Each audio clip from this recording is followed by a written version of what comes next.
All right, guys, good morning. So this is the second half of Unit 2 as far as review material goes. We're going to be talking about migration. Again, the map that's on here is a kind of a callback to one of the questions you guys had from Unit 1, which is this is a good example of a flow line map. As you can see, the size of the arrow, but then the arrows, of course, are pointing in the direction that migration annually is happening, which is, again, kind of an interesting connection from Unit 1 to Unit 2. So with that said and done, let's go in. So remember that migration is the permanent movement of humans from one place to another. So not just visiting, not a vacation, that's different. We're looking for the ability of someone to go and to live somewhere, put down roots. When we talk about migration, the flow occurs at every possible scale. So people move globally, they move again from country to country, they move from region to region, all that kind of stuff.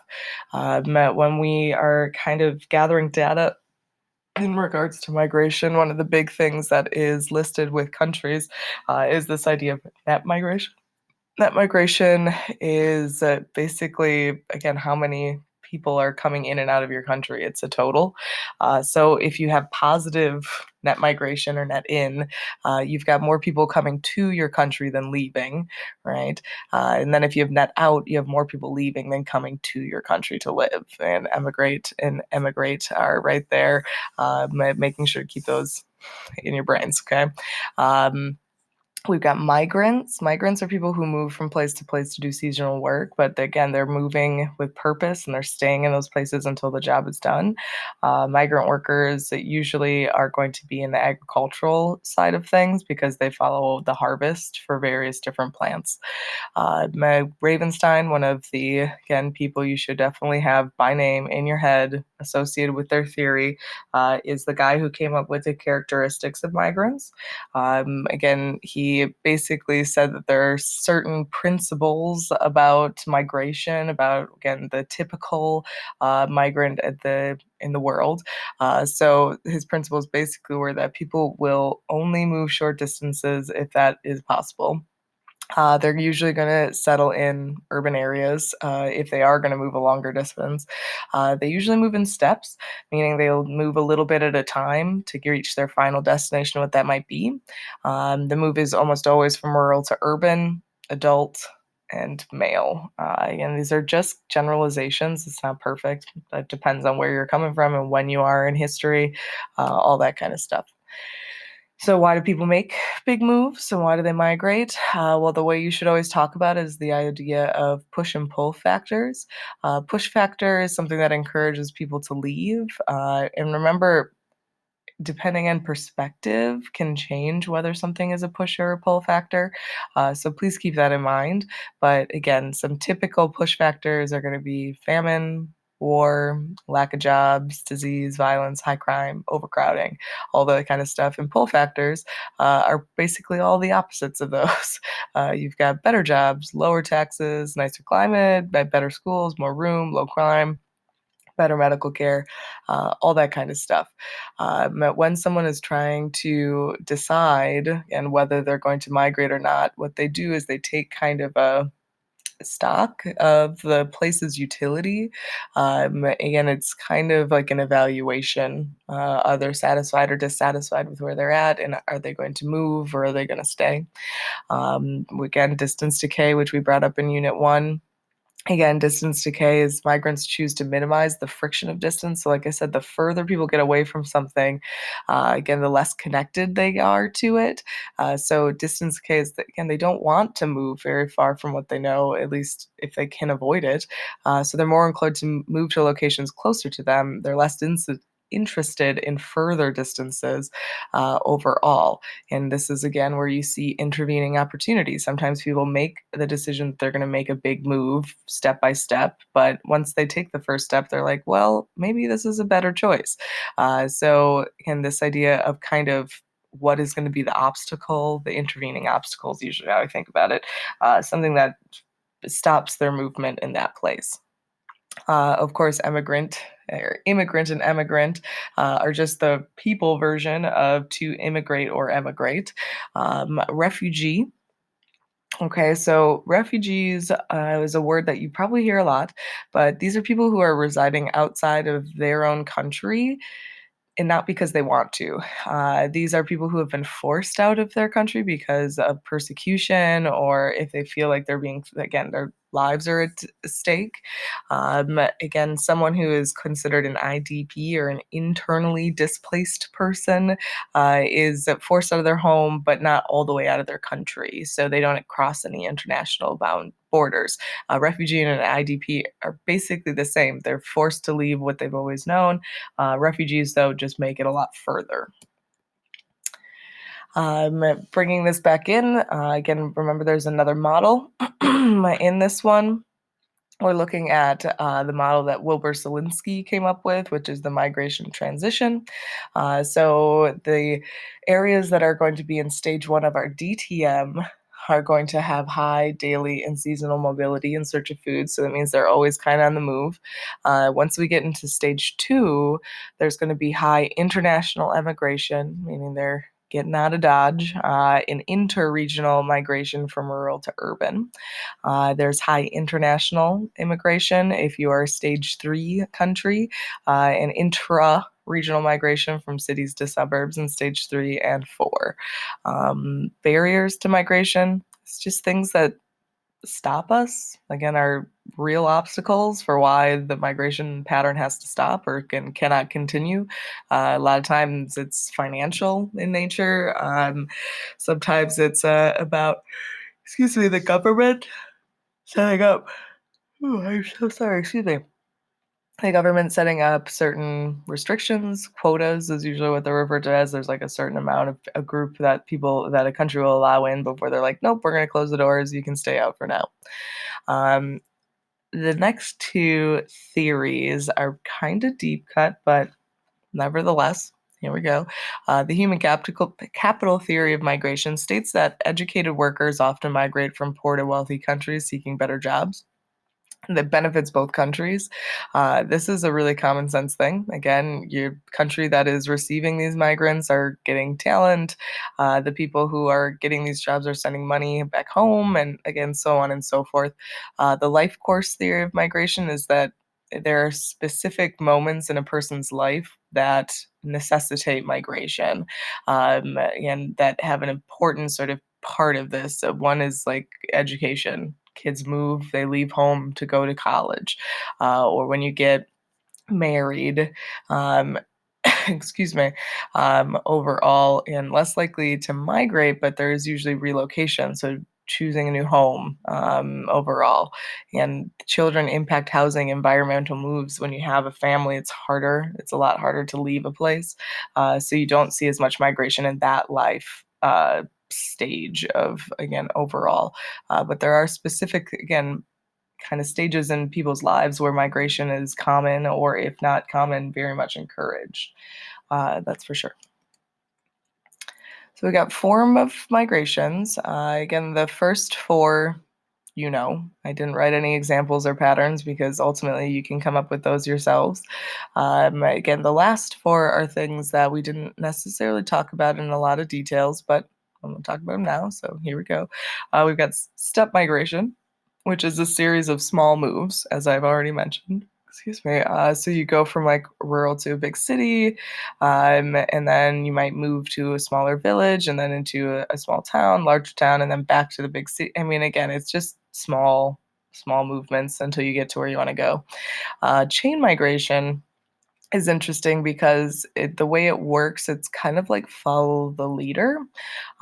You have a migrant that is going to move to an area, and then it kind of almost inspires other migrants. So it creates this change between the two places of people moving into that particular place for quite a long time. Counter return migration, again, about ultimately what this is looking at is the idea of people who make this move generally come back. So this migration pattern is people move to a certain place, and then about 25% of them will come back home to where they originally were. A lot of people in West Virginia move to Ohio, which is very close, but again, about 25% of them end up just right back home where they started. Channelized migration is a repetitive pattern of migration not linked to family or ethnicity. So it's like chain migration, excuse me. But instead of having that connection to the migrant that is going to be there of ethnicity or family, it's just people are like, yeah, we're all going to move to that same place. So a good example is like a retired person is going to move to Arizona. Like that is a pattern that you can see. Again, it's going to move to Florida. And there's almost this channel of like people funneling in once you hit a certain age into those places. The other model that we've got is ETM, epidemiologic transition model, and it focuses on the distinct health threats in each stage of the DTM. Before we get into those things again, quickly brushing up on the difference between pandemic and epidemic. Pandemic, which is a word that you're all very familiar with at this point, is a disease that occurs over a wide geographic area and affects a very high proportion of the population. An epidemic is more concentrated, but still the same, where you have a large amount of people being affected, and the spreads to areas not usually associated with the disease. So again, a pandemic is COVID-19, an epidemic is the AIDS epidemic of the 1980s, so on and so forth. Okay, so just like with MTM, ETM, each stage there's something that is distinct that you can pull out or can kind of describe why is it the way it is. Remember, ETM tries to help explain why the CDR looks the way it does. So in stage one, you have pestilence and famine. Pestilence is really, again, infection and disease. So you have a lot of people dying from, again, massive pandemics, so on and so forth, or starving to death. So the bubonic plague is a good example of a pandemic from stage one. Stage two, it starts to pull back. People start to kind of recognize various different things. They're able to control the spread of disease better. During an industrial revolution, there's improved sanitation and nutrition, medicines. Again, something that's like an example is the cholera pandemic in London. It's quite famous that it was one of the first pandemics they were able to actually trace the source, and that was able to stop the pandemic from killing hundreds of thousands more people. Into stage three, we've got all those pandemics on lock. Now it's about degenerative diseases. That's what's killing people. It's the cause of death, again, a decrease from infectious disease and increase from chronic disorders associated with aging, heart disease, cancer. And then in stage four, we get better about being able to treat those degenerative diseases. Again, being able to prevent them or at least to predict them, and then to be treating them as best as possible. Of course, the last step or stage is, well, again, the possibility that there is evolution, poverty, and increased connections, which can cause a return to stage one and two. So the prediction, and it feels more and more real every day, is that diseases, infectious diseases, are going to evolve and establish a resistance to drugs and, again, other types of prevention methods. Antibiotics and genetic engineering contribute to the emergence of new strains of viruses and bacteria. Again, COVID-19, it's 19 because it's changed and evolved over time. So this is something to kind of, I guess, make a connection to. We've got poverty. That could be another reason that we see these big diseases come back, because infectious diseases are more prevalent in poor areas because it's not as clean and they don't have as much money for healthcare. And once the poor sections of your nation are exposed to this, it could spread to the rest. And then there's increased connections overall. The fact that we as a world are constantly in contact with each other, it allows for, again, diseases to kind of spread in a way that we never would have been able to have 50, 60 years ago. So it's something that definitely has an impact. And like I said, we're sitting in a time where this becomes less theoretical, though of course we know this pandemic is impacting the world and not just stage 5 countries, which is again an unfortunate truth. So that's it for migration. So work to be completed. Again, make sure that you're again sorting the rest of the way through your Unit 2 materials and posting to Classroom. Again, please be specific. Again, listing just a whole ton of key terms is not helpful for get a conversation altogether about Unit 2. So again, try and ask questions, specific things about those things that you're unsure of. That's definitely the best option. Tomorrow, again, before 3 p.m. Again, I've decided I'm just going to keep the 1 p.m. time period. Is going to be our interactive review game. Again, I'm going to have a Google Meet set up, and you guys can show up, and you'll be again participating in a Kahoot. If you'd rather just do the Kahoot on your own time, that's also fine. Again, if you can't make it to the 1 p.m., I get it. Again, it's something that is not necessarily the easiest to do on a Friday. The assignment will be posted. Again, you should take a screenshot or a picture of your score and post it to the classroom for me to be able to see and give you credit for participating.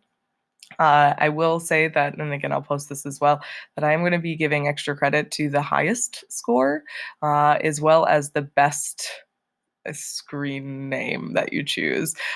So it's something that, again, I need to see everyone, and I'll be choosing those by 3 p.m. If you do not complete this by 3 p.m., then you're out of the running for that extra credit. So two people will be getting extra credit, one for highest score and one for best screen name.